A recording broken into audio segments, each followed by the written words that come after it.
Bienvenidos a este primer video del año 2024. Quería aprovechar y desearles un feliz y próspero año 2024 y desearles que en estos 365 días se puedan realizar todos sus sueños y todas sus metas. Comenzamos este año con un tema bastante interesante.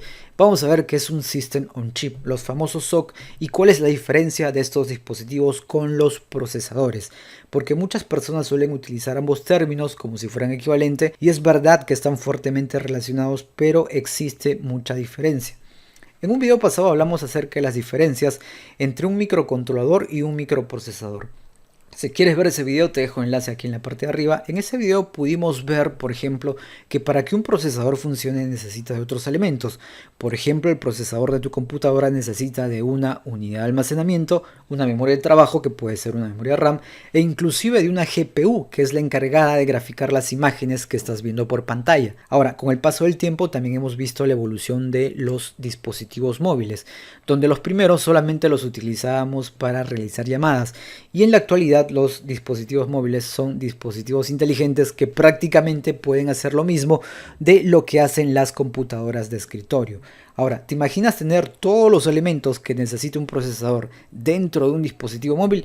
Esto sería bastante complejo porque tenemos ciertas limitantes en un dispositivo móvil, como por ejemplo el tamaño, el consumo de energía. Para esto es precisamente que aparecen los System on Chip, que básicamente traducido al español serían sistemas enteros en un solo chip. Es un chip que integra todas o la mayor parte de los componentes necesarios para el funcionamiento de un ordenador. Dentro de un System on Chip vamos a encontrar una CPU, pero no solamente la CPU, podemos encontrar dentro de un System on Chip desde memoria de programa, desde memoria RAM y algunas antenas de radio, como por ejemplo para la conectividad Wi-Fi, conectividad Bluetooth e inclusive para la conectividad 4G, y muchos otros dispositivos desde DSP para el procesamiento de audio y también video.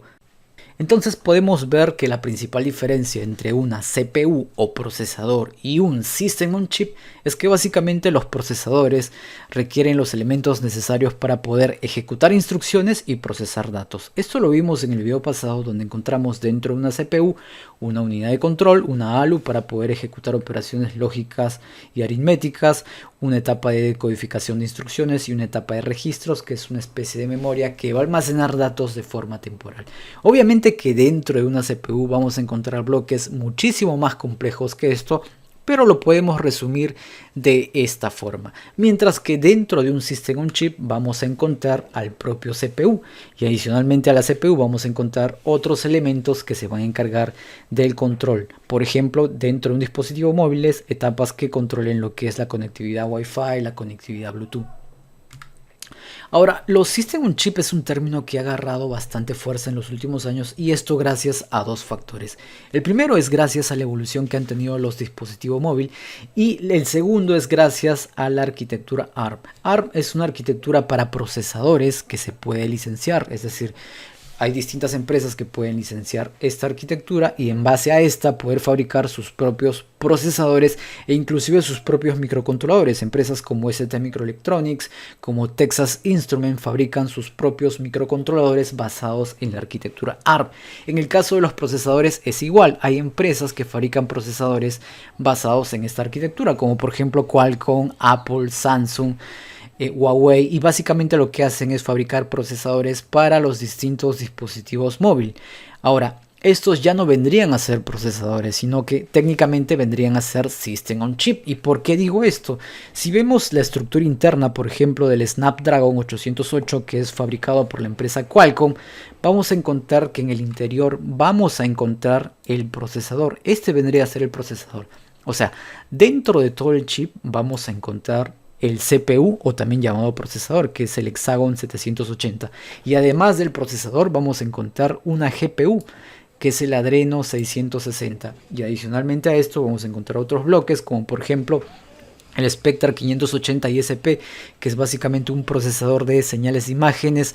Encontramos una etapa para poder procesar todas las señales que envían los distintos sensores de un dispositivo móvil, etapas de seguridad, como por ejemplo un coprocesador de seguridad, etapas de criptografía. Encontramos el Qualcomm Snapdragon X60, que es básicamente para poder controlar lo que es las señales 5G y el Qualcomm Fast Connect 6900, que es básicamente para poder controlar todo lo que es Wi-Fi y Bluetooth. Y adicionalmente a esto encontramos un bloque de memoria. Todo esto en un solo chip. Es por eso que a estos procesadores realmente se les debe llamar System on Chip, si es que lo vemos de forma técnica, pero normalmente también se les suele llamar procesadores.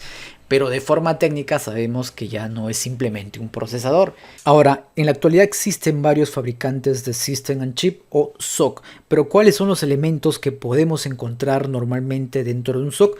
Pues básicamente siempre vamos a encontrar lo que es la CPU, es el elemento principal. También podemos encontrar una GPU. También recordarles que la CPU puede recibir el nombre de core, procesador, CPU. Estamos haciendo referencia a lo mismo básicamente. También encontramos un bloque llamado DCP, que es para el procesamiento de señales de voz y de imágenes. También encontramos un bloque de memoria. No confundir este bloque de memoria con lo que es la memoria de almacenamiento del sistema operativo. El sistema operativo se puede almacenar en una memoria externa al chip, o también se puede utilizar una memoria externa como por ejemplo una memoria de tipo micro SD.